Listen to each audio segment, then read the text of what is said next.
Welcome back to the Vanessa G Fitcast. I'm Vanessa Gillette, and here with me is Omar Pozos. What's up, everybody? How are you guys doing? Well, we're back stateside, so a little jet lagged. I'm not gonna lie. It's luckily we're recording in the morning because this is Tuesday. Yesterday was our first Monday back after getting back Sunday night, and the first half of the day felt fantastic. Second half of the day, I was like, were you whoa. struggling? Yeah, definitely felt like it was like midnight or whatever it would have been at that point in time. Yeah. But, so, here we are. We're back. We really wanted to just record this episode right off the bat as soon as we got home, really to recap how we actually did compared to the episode that came out 2 weeks ago. That was episode 84, titled 10 Days in Europe Without Overeating. Here's how we're doing it. Well, this episode is going to be here's how we did it. Or what we didn't do. Yeah. What we did do, what we didn't do. We're giving you the real, raw, juicy details of how things actually went, because we always want to be very authentic, very vulnerable, and truthful for you all, because I think that's where the true lessons and the true value comes out for everybody here.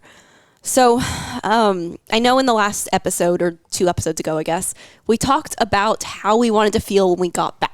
We talked about that Monday when we're back to work and what we wanted to feel like and what we wanted to think about and feel when we were back here post-trip. So, Omar, how are you actually feeling?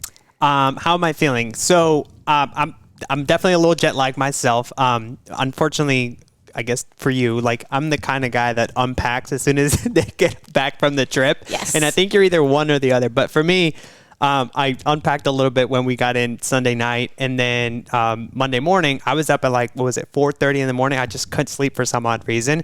So, of course, I got up and unpacked the rest of my stuff, threw it in the wash, and started kind of doing around. But aside from that, I actually felt really good. And what I mean by that is I felt accomplished. Yeah, there were days where I felt a little groggy and not my best self. But compared to previous trips, I felt like this was a huge leap for me. There was tons of improvement. There were tons of much better choices. So all in all, for me personally, I felt accomplished. I mean, I had a ton of support between you and my coach, Kat, following up on me and checking up on me, making sure things were going according to plan. So I felt really good. Yeah. How about you?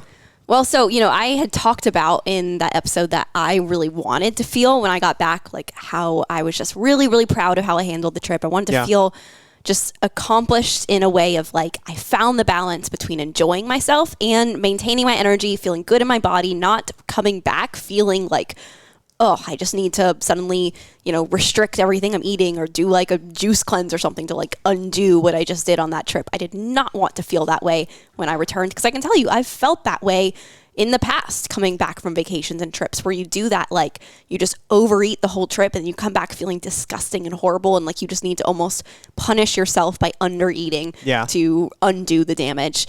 And nowadays, I know that it doesn't help to do that stuff anyway, but I know that doesn't fix anything. What you actually need to do is fix the problem at the root.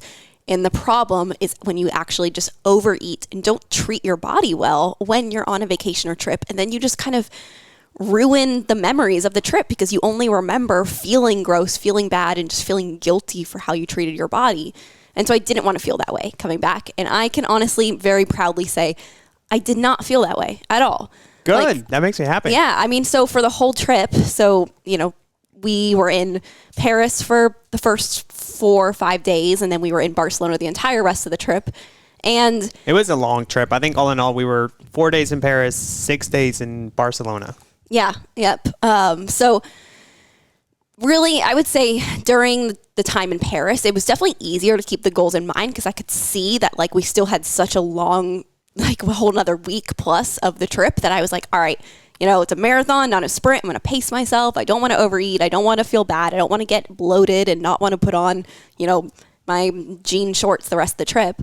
I wanted to feel good the whole time. So I had that motivation kind of right there in mind to where every time I was eating a meal, I was really checking in with myself and asking myself, do I still want another bite of this? Am I satisfied? Am I full? Or am I still hungry? Do I want to keep eating this?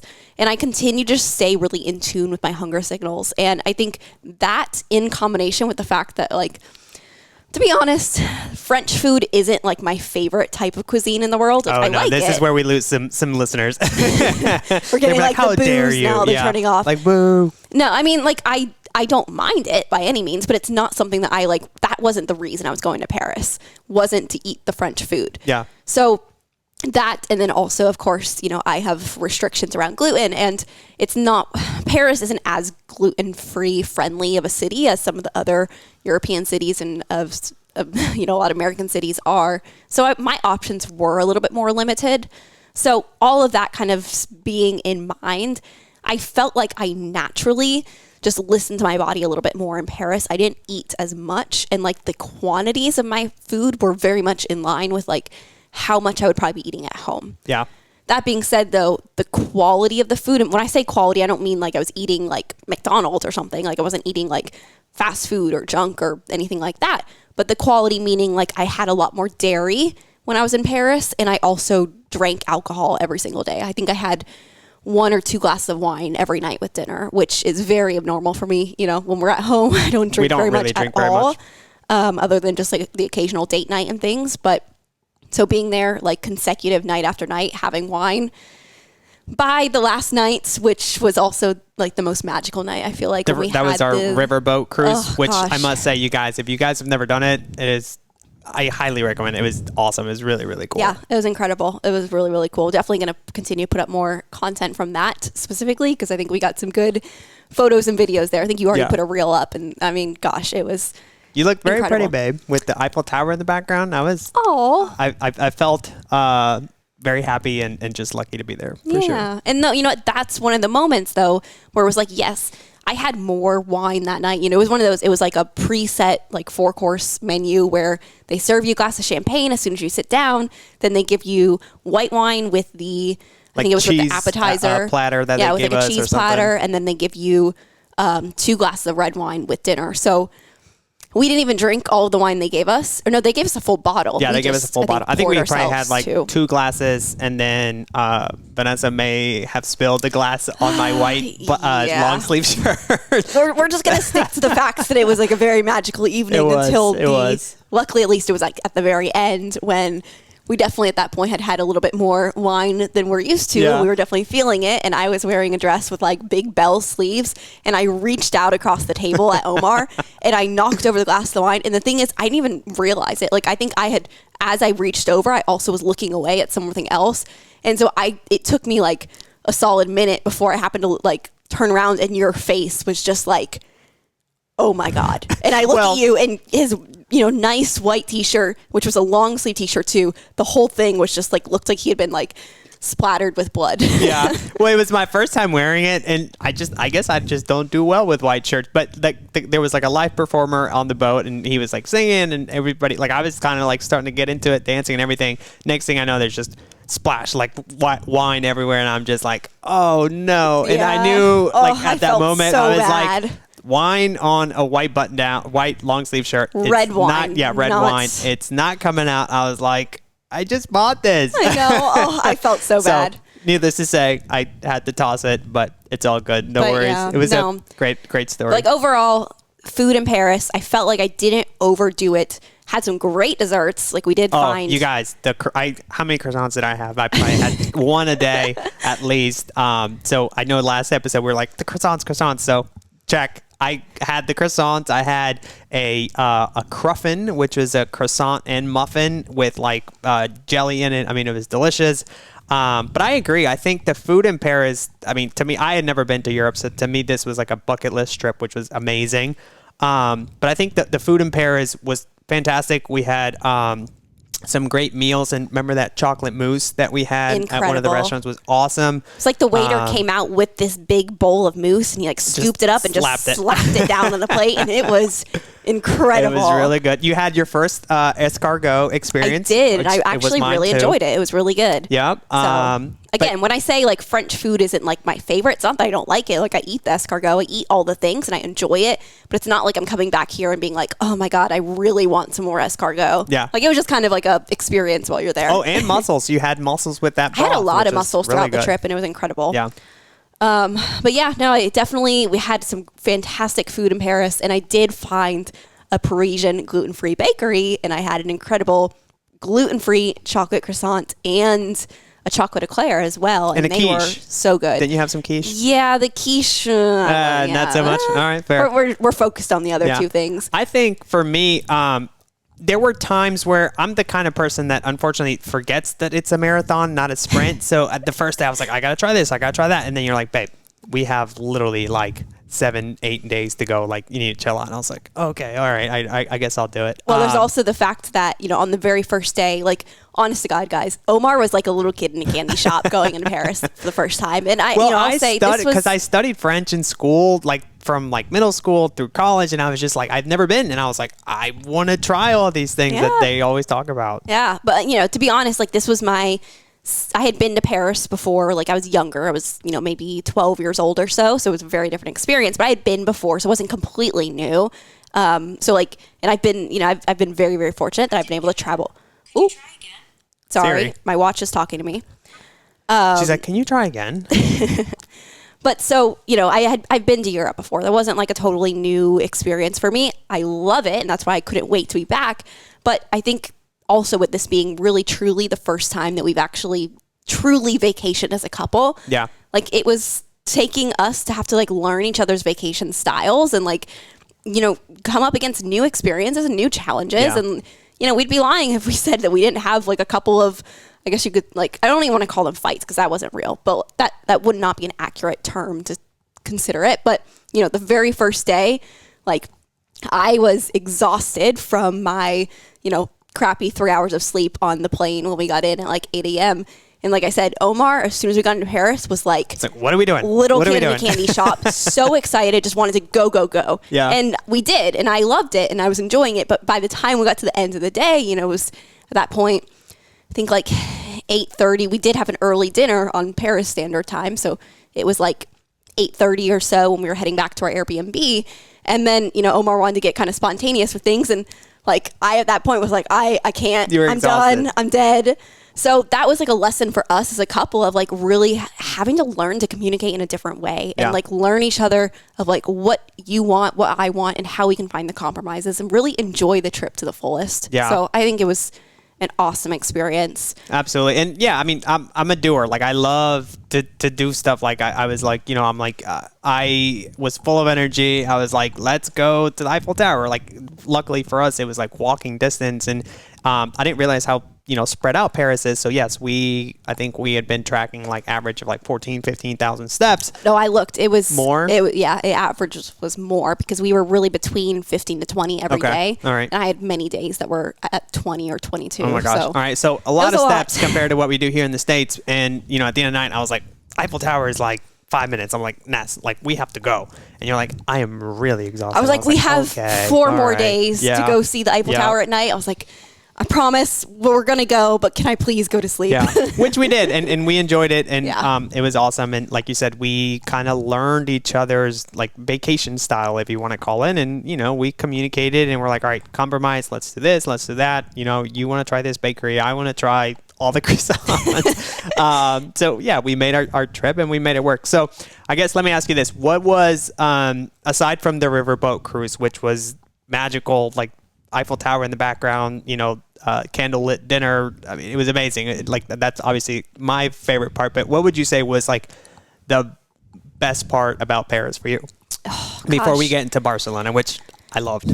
Oh man, there were so many great parts. Like I loved our tour of the Louvre. Yeah. Like we had an amazing tour guide. We booked through like the Airbnb experiences, and he was incredible. Mm-hmm. It was just a very different experience that I've ever had, like of a museum tour. It was really, really fascinating.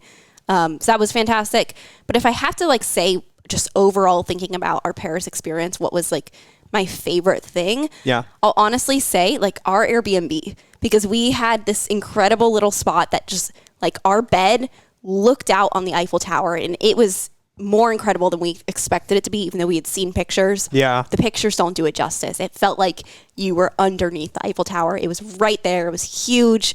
And that was just amazing every night, laying down and like seeing it sparkling right out the window. And then in the morning you wake up and it's just right there. It was surreal. It was really cool. And I think, that was awesome. And I think what also kind of made it super magical was like, we would go to a bakery or, you know, a candy shop or whatever, and we would get a couple of treats and take them home with us, and we would have one there and whatever. But at the end of the night, like just sitting, watching the Eiffel Tower in the background, having, I don't know, a croissant or I don't know, some sort of treat or whatever we had picked, chocolates, whatever we had picked up, was honestly, like, I'll never forget it. It was awesome. It was really amazing. Cool. And, you know, I also mentioned in that previous episode that one of my, I guess, goals or intentions was really to go to bed every night feeling satisfied but not stuffed. Yeah. Feeling like I had been able to enjoy the treats but not feeling like just gross from it. And I can honestly say I absolutely did that, other than a couple of nights in Barcelona. I'm going to say here, so there were 2 nights in Barcelona, same exact food.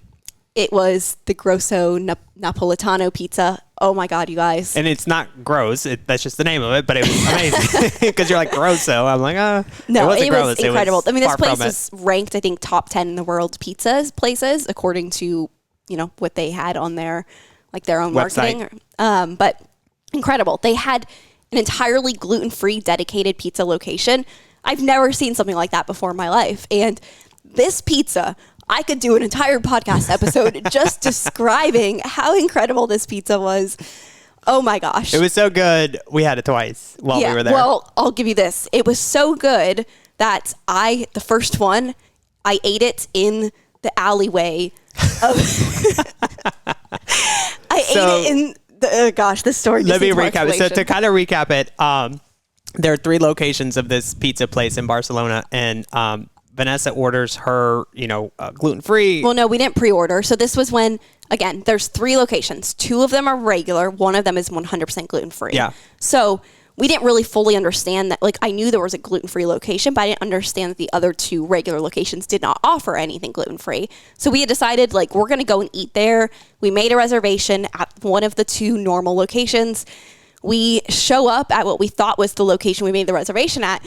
We walk in and we're like looking around and we're like, there's just a lot of people like standing around. Like, this is like a very strange restaurant. There was like a DJ, nobody's sitting, dimly lit lights, and it was almost like walking into a club. And I was like, oh, this is kind of a cool vibe. I was like, that's cool. I was like, this is really interesting. And so I'm like nudging him because he speaks fluent Spanish and mine is a little bit iffy. And so I'm like, can you ask them, like, how do we order pizza, or like, how do we get a table, and you kind of ask, and they're like, oh, like, no, this is a private party. And they kind of look at us like, how did you get in here? Because I guess the door was closed, but it was unlocked, and we just walked right in. I guess somebody had bought the place out for like a company event or something like that. Meanwhile, so Vanessa we were like and I meandering around this company event, just like looking for pizza.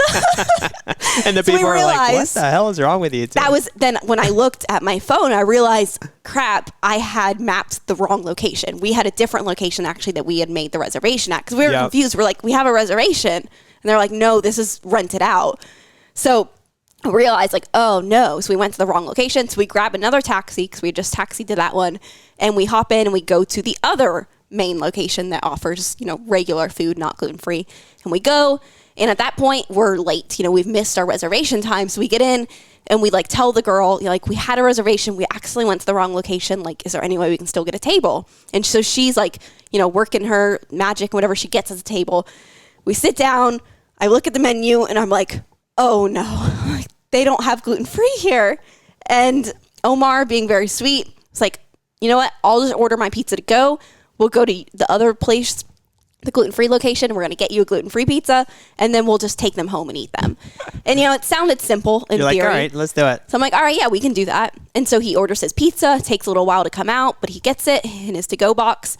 We go out, and again, we have to hail another cab, because these are all like 15 minutes away from each other. So this is now the second location of this pizza place we've gone to, and we're going to the third one so that Vanessa can get her gluten-free pizza. Well, that was the other thing. So I guess in that moment too, we had thought it would be simpler, because you were just going to get yours to go, and we were going to see if we could sit down at the other location and you could eat your pizza. Because we figured, it's the same brand. Like they wouldn't mind, right? But at that point, I think we were a little bit deliriously tired. We were not thinking things through all the way. So that's why I'm a little embarrassed to even tell this story. So we get to the gluten-free location, right? And we go in and we ask for a table, and just assuming like this, it's a really big location. Like, it's a big pizza place. And we go in and we're like, asked for a table, and she's like, sorry, we're completely booked for the night. This is a Thursday night. So this tells you how good this place is, that the 100% gluten-free location that was big, it was huge, was 100% booked out for the night. You couldn't get in for without a pizza place. reservation. How crazy is that? But so I'm like, all right, can I order something to go? And so she says, yes. So I place my order. Meanwhile, there's like a little front like lobby of the restaurant. Omar goes and sits in the lobby and just starts eating his pizza. Well, then the girl, I'm waiting for my pizza. Then she sees that he's eating his pizza and she goes over and like, it wasn't like a yell by any means, but it was like pretty Sir, sternly like, you can't eat that pizza here. Like she was like, what the heck is this guy doing? He's eating another place's pizza in our lobby. Yeah, it was embarrassing. I was just like, oh my God, I'm so sorry. Yeah, so but Omar at the point, I was starving. So I was like, you know what? I'm going to step outside. I'm going to eat my pizza outside of the restaurant. So he's eating his pizza outside, just like standing, holding his pizza box, eating his pizza. And then, I get my pizza. And we're like, well, what do we do now? There's nowhere for us to sit outside. We're like, I guess we'll go home. So we get in another taxi. This is our, fourth taxi? At least, and we go, at this point, you finish your pizza and decide, like, you know what, really want gelato. Like, we're doing it up. We're having an Italian night, essentially. So map it to, like, a gelato place that's walking distance from our Airbnb. We go get dropped off at the gelato place. And at that point, now I'm like, I'm starving. I'm holding my pizza. And so I tell him, just, like, go get your gelato. I'm going to find a place to sit, and I'm going to eat my pizza. There's nowhere to sit. So what do? I go into like the little alleyway next to the gelato place, and I just literally sit down on the ground with my pizza box, and I just dig into this thing. And it's incredible to the point that I don't even care about the fact that people keep walking by and glancing down the alleyway and seeing me sitting there like some homeless person. Yeah, like some American tourist that just like somehow turned into some homeless animal. As I'm sitting there just like devouring pizza. Like I think I made eye contact with people as they're walking by, and I'm just like frozen staring at them, and I'm like, okay, I'm just gonna keep eating my pizza now. But I did not even care because it was incredible. And you also got your gelato. I think I got some gelato after I finished my pizza too, and definitely went to bed a little bit stuffed, but hashtag no regrets. No regrets. And I will say, now that I'm like looking back at the story, and I think I told you this a couple of days after, I'm like, all right, it was funny. It was fun. But during it, I was just so frustrated. I was like, I am so hungry. I was like, we've gone to 3 different locations. I'm like, just get me home. I'm like, I want to get out of here. Yeah. Honestly, in the moment, I thought it was kind of funny. Like I was just yes, like this sucks. But at this point, I'm like, what an adventure this has turned into. Like we're going to have so many, like we're going to laugh at this so much that I was laughing, and he literally gave me this look that was like, I'm going to kill you. Oh man. So it was a very interesting night. But I think that really that right there kind of sums up my food experience in Barcelona. Paris, it was really like my quantity was moderated. Barcelona, I didn't really moderate my quantity as much, but I ate much higher quality. Of course, I just told you the story about like how I consume pizza and gelato, but that was not how I ate every single day. We actually found an incredible place because thank God Barcelona does have more of like what you could call like a healthy food culture.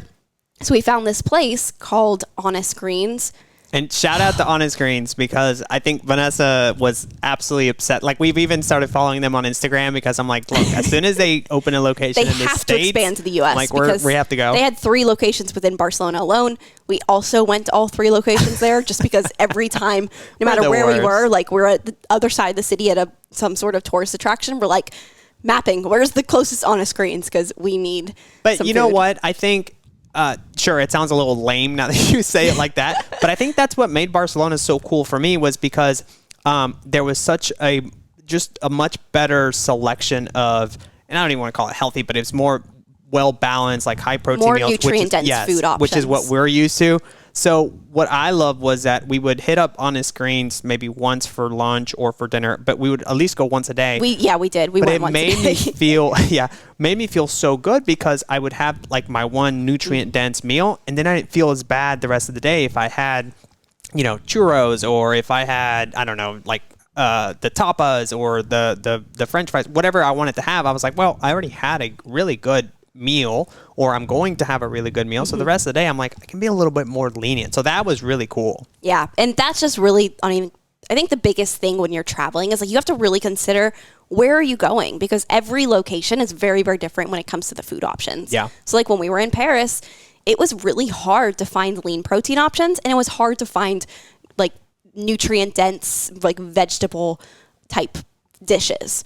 Getting those two combined together of both protein and vegetables was just non-existent in Paris for us, at least based on where we were eating in our experiences.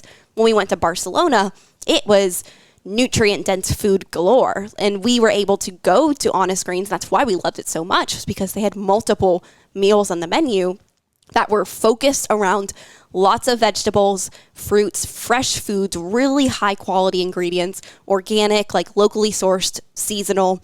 But you also could always add on essentially any type of protein, and in varying quantity. So we could get like a large serving of grilled chicken, and, it was a lean protein source. It was freshly made. You could see them making it in front of you.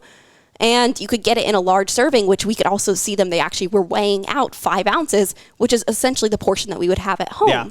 So we could have one of those meals and feel really, really good, knowing we were getting fiber, we were getting micronutrients, and we were getting protein. So even if we had something that was a little bit lower protein, a little bit heavier, a little bit, higher fat, like the pizza later that day for dinner, we could at least know that our body was getting some nutrition that it needed to sustain our energy and to feel good the way we wanted to feel. Yeah. And I don't know what it is about Barcelona. I think they might just have more gluten-free options, but with you, being gluten-free, it was, like even Honest Greens had like gluten-free chocolate chip cookies. Oh my gosh, they had amazing. An incredible bakery. It was all gluten-free and all dairy-free. But it was awesome. I mean, yeah, like it just made things so much more convenient to be able to have, like you said, that nutrient-rich meal. Mm-hmm. And then after the fact, like, all right, so we've got a good meal in our bodies today. Now we can kind of, explore a little bit more and have something a little bit more less nutrient rich, I guess you could call it. Yeah. And I don't feel like, at least for me personally, I didn't really drink very much in Barcelona. We had the one day where we did have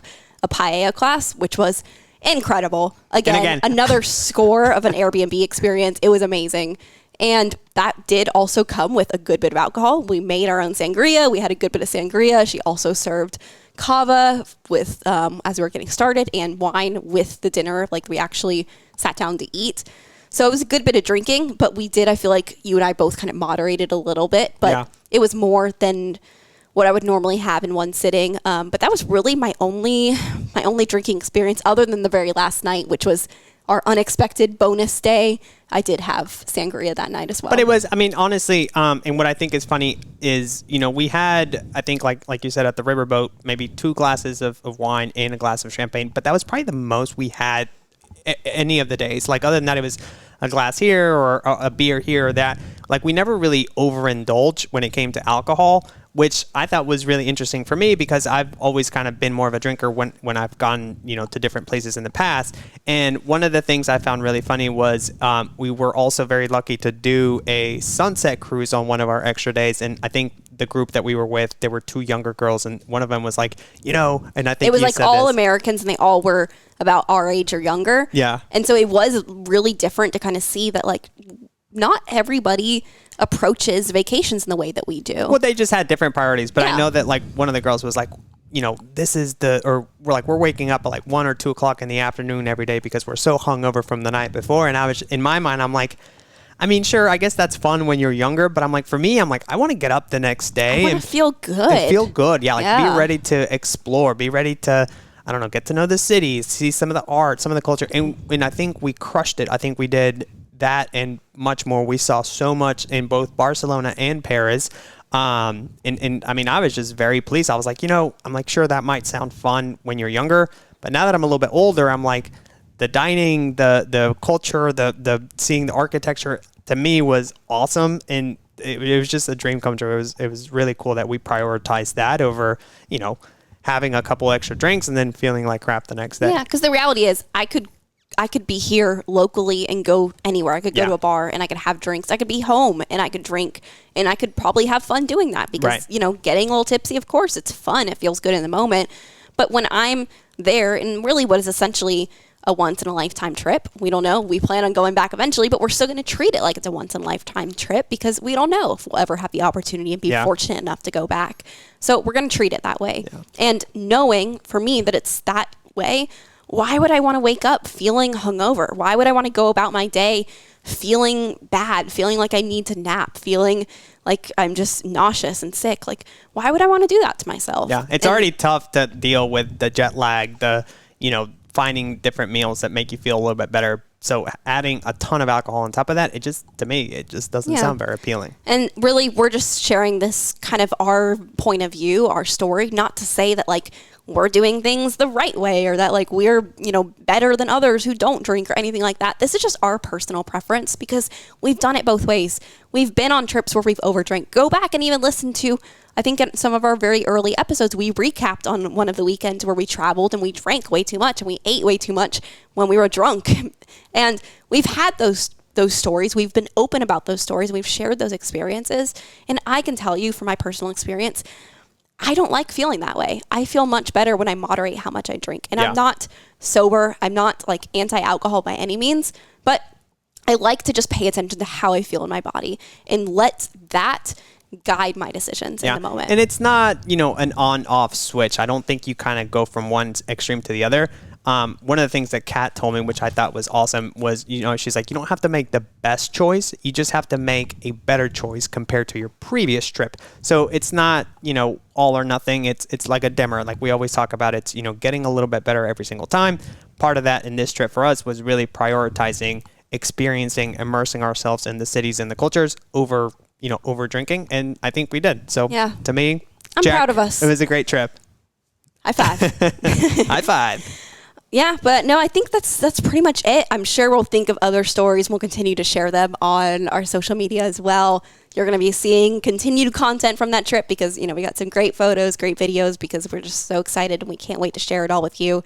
But, if you're going to be traveling soon and if you're keeping these types of things in mind, you're thinking about like how you want to come back from that trip and you're going back and listening to our previous episode and going through those steps, I promise you're going to feel better for it and you're going to make better memories and you're going to come back from that vacation just happier, more fulfilled, more energized than you would otherwise. So I really encourage you to do so.